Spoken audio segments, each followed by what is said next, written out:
Subscribe to our channel by clicking the subscribe button.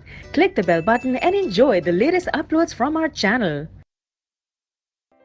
Question number 16. How did Chipko movement benefit the local population? Give any three benefits. Chipko movement से local population को क्या benefit हुआ, हमें ये बताना है. So Chipko movement benefited the local population in the following ways.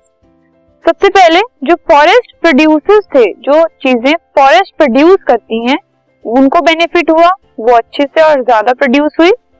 जो wild life थी और वहाँ की जो नेचुरल चीजें थी वो भी कंजर्व हो गई, और जो एयर की और सॉइल की क्वालिटी थी वो भी बची रही और अच्छी हो गई.